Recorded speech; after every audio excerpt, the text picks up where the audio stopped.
तो आज हम लोगों का जो नेक्स्ट पढ़ना है कोस्टल टोपोग्राफी। हम लोग चल रहे थे, कोस्टल टोपोग्राफी पे हम लोग बात कर रहे थे ना, कोस्टल टोपोग्राफी।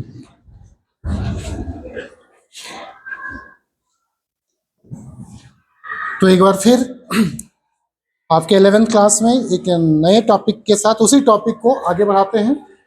कोस्टल टोपोग्राफी में हम लोग कुछ टोपोग्राफिस या लैंडस्फॉर्म, इसको हम लोग लैंडस्फॉर्म भी बोलते हैं, लैंडस्फॉर्म, ठीक है ना, यानी तटीय स्थलाकृतियां, तटीय स्थलाकृतियां। और इसमें अभी हम लोग कहाँ पे हैं? तो अभी हम लोग बात कर चुके हैं कोस्टल क्लिफ का, कोस्टल क्लिफ का निर्माण कैसे होता है, और कोस्टल क्लिफ से रिलेटेड जितने भी लैंडस्फॉर्म थे उसकी बात हम लोग कर रहे हैं, जिसमें से कोस्टल क्लिफ के बाद क्या हो चुका था? वेव कट प्लेटफॉर्म हो चुका था, कोस्टल केव हो चुका था, ठीक है ना, और हाँ केव, बस केव ही हो चुका था। नेक्स्ट जो है आपका ब्लो हॉल, तीसरा है ना, उससे रिलेटेड तीसरा है ब्लो हॉल, ब्लो हॉल। इसको लिखिए आप लोग, यानी प्राकृतिक चिमनी, इसको बोलते हैं प्राकृतिक चिमनी का कार्य करता है।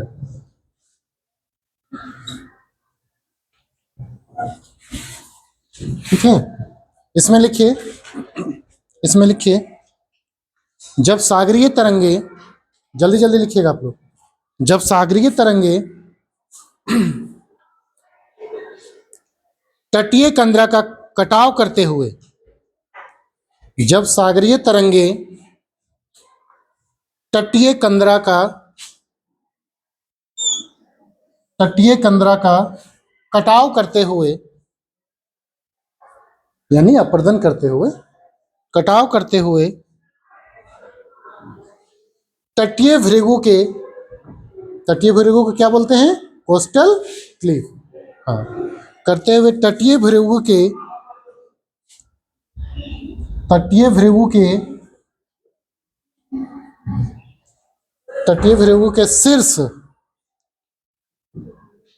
तटीय भृगु के शीर्ष अर्थात कंदरा के छत को, कंदरा यानी कैव, कंदरा के छत को, अच्छा कॉमर्स, कंदरा के छत को छिद्र करते हुए, कंदरा के छत को छिद्र करते हुए, छिद्र करते हुए बाहर निकल जाती है, बाहर निकल जाती है, बाहर निकल जाती है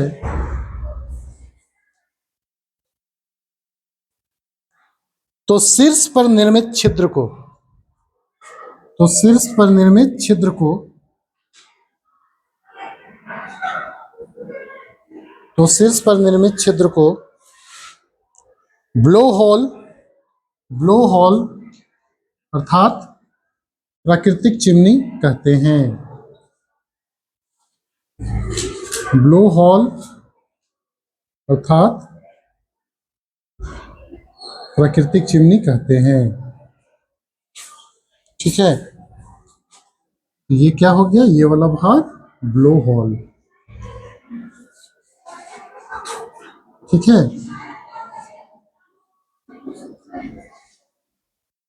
तो यहां से सागरीय तरंगे आ रही हैं और यहां से क्या चल जा रही हैं? ऊपर की ओर निकल जा रही हैं, ऐसे करते हुए निकल जाती हैं, ठीक है। तो इसी को हम लोग ब्लो हॉल कहते हैं। फिगर को बना लीजिए, फिगर को आप लोग बना लीजिए।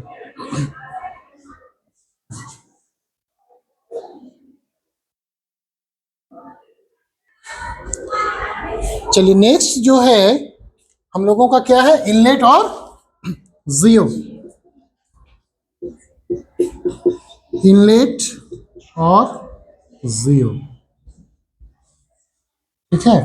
इसमें लिखिए, तो इनलेट और जियो में लिखिए। इनलेट और जियो को लिखिए। तटीय गुफाओं की छतें, मतलब ये वाला भाग, तटीय गुफाओं की छतें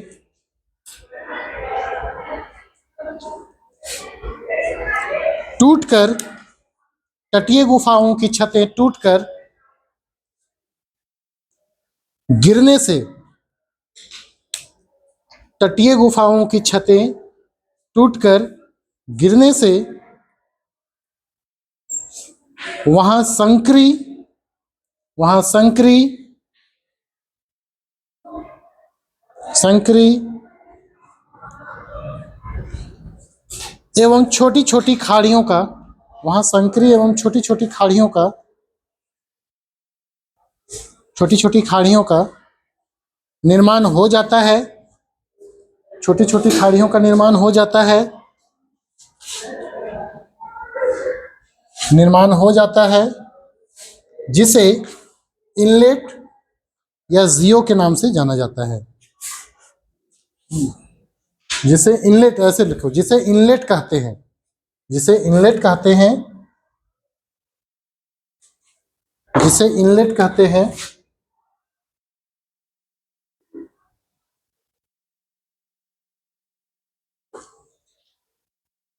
आगे लिखिए।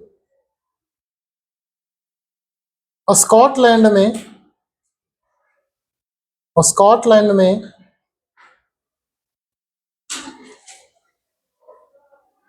ऐसी स्थलाकृतियों को जियो के नाम से जाना जाता है।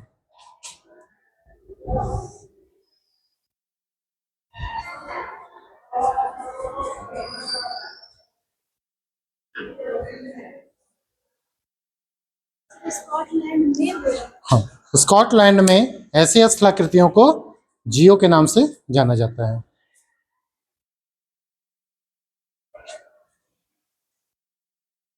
ठीक है, तो ये हो गया हम लोगों का सेकेंड टाइप वाली स्थलाकृति सारे। अब थर्ड जो है हम लोगों का, थर्ड ग्रुप वाला जो था लैंडफॉर्म में, वो है, अच्छा वो केव लिखे, कोव लिखे हो, कोव एंड हेडलैंड। जो केव है ना उसको कोव करिए। तो दूसरा ग्रुप का जो था, ये तो हम लोग coastal Cliff and related landform को कर लिए अभी, पहला नंबर पे था वो। दूसरा ग्रुप का जो लैंडफॉर्म है उसको बोलते हैं हम लोग cove and headland. Cove and headland, Hindi में बोलते हैं इसको लघु निवेशिका, लघु निवेशिका और शीर्ष स्थल, और शीर्ष स्थल। ठीक है, शीर्ष स्थल।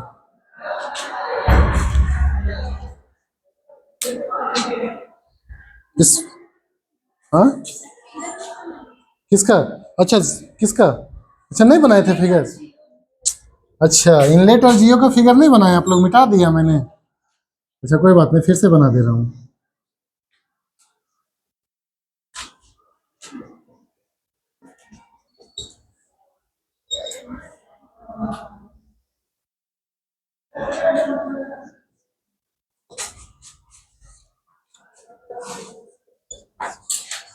इनलेट और जियो। ठीक है, ये कैसी है, सक्री घाटी है, नैरो वैली है ये। ठीक है, नैरो वैली है।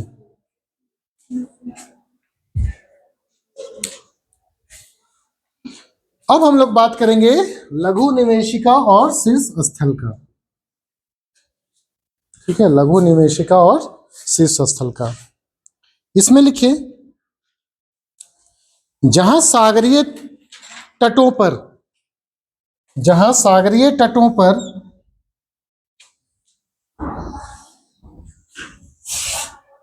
जहां सागरीय तटों पर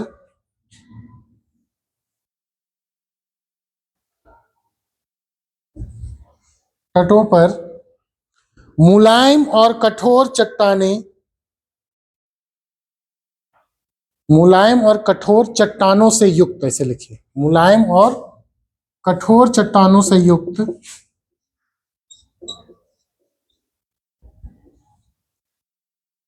मुलायम और कठोर चट्टानों से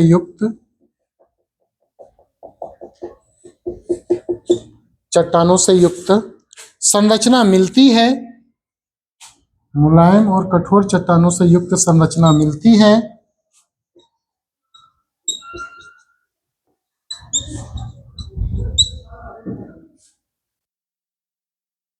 संयुक्त संरचना मिलती है,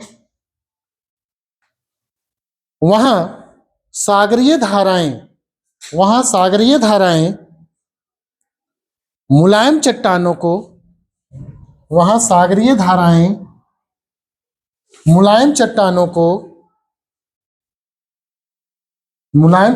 को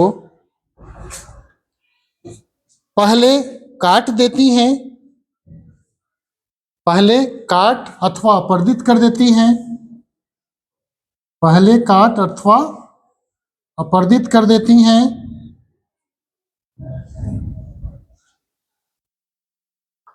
पहले काट अथवा अपर्दित कर देती हैं,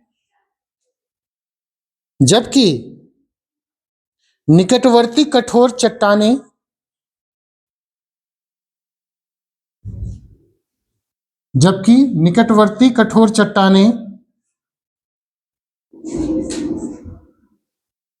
पूर्व की भांति अप्रभावित बनी रहती हैं, पूर्व की भांति अप्रभावित रहती हैं, यानी वो अपर्दित नहीं होती, पूर्व की भांति अप्रभावित रहती हैं, जिसके परिणाम स्वरूप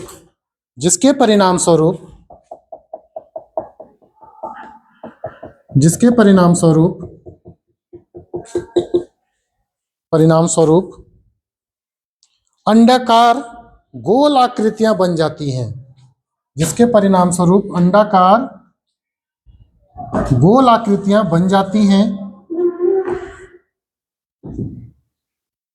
अंडाकार गोल आकृतियां बन जाती हैं,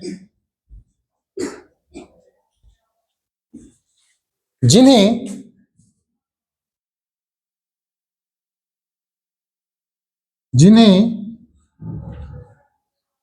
लघु निवेशिका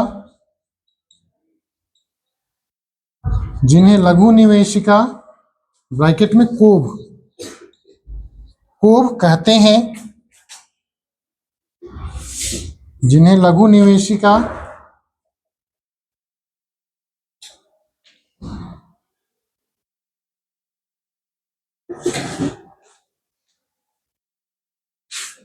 कोब कहते हैं, लघु निवेशिका अर्थात कोब कहते हैं, जबकि दो लघु निवेशिकाओं के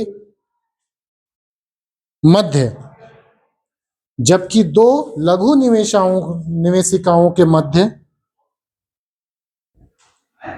निकला हुआ कठोर भू आकृति, ठीक है, जबकि दो लघु निवेशिकाओं के मध्य निकला हुआ कठोर भू आकृति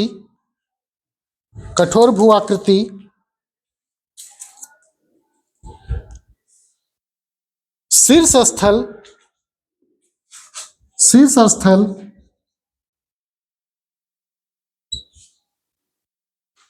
अर्थात हेडलैंड कहलाता है, शीर्ष स्थल अर्थात हेडलैंड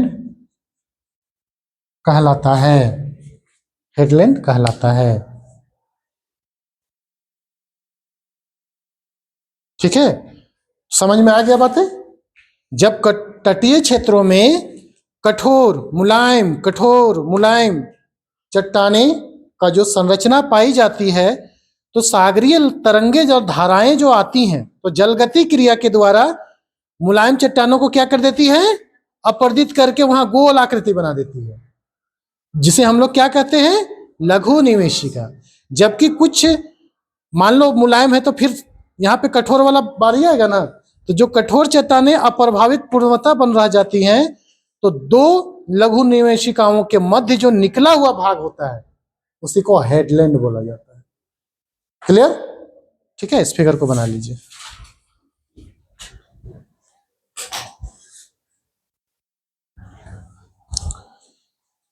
तो अभी हम लोग क्या क्या देख लिए? कोस्टल टोपोग्राफी में सबसे पहले हम लोग देख लिए क्या है? Coastal Cliff. सबसे पहले कोस्टल क्लिफ हो गया हम लोग का, कोस्टल क्लिफ, ठीक, पहला। दूसरा हम लोग क्या देखें? कोस्टल केव नहीं, इसी से रिलेटेड दूसरा देखें, नहीं, कोस्टल क्लिफ रिलेटेड लैंडफॉर्म, इसको देखें हम लोग, हो गया। और इसके तहत हम लोग कितना देखें? पहला क्या था? Wave cut platform, wave cut platform, ठीक है। दूसरा क्या था? हाँ, कोस्टल केव था। नेक्स्ट है ब्लो हॉल और इनलेट और जियो इनलेट देखिए, ठीक है। अगला जो हमारा हुआ वो हम लोग क्या देखें इसमें? तो ये पहला था, और पहला में ये क्या था? तो पहला का दूसरा, पहला का तीसरा और पहला का चौथा। समझ में आ रहे हैं? ठीक है। उसके बाद हम लोग क्या देखें? अभी देखें हम लोग कोव एंड हेडलैंड यानी लघु निवेशिका और शीर्षस्थल, इसको हम लोग जान लिए। तो ये केवन नंबर का था, दूसरा नंबर का समूह था, ये पहला नंबर का समूह था। कल हम लोग जानेंगे थर्ड ग्रुप का लैंडफॉर्म, और वो होगा हेडलैंड रिलेटेड लैंडफॉर्म। कल हम लोग करेंगे हेडलैंड रिलेटेड लैंडफॉर्म, ठीक है। तो इस पे कल हम लोग बात करेंगे। टाइम हो गया है नेक्स्ट क्लास का, तो सभी को धन्यवाद। ठीक है, पढ़िए आप लोग।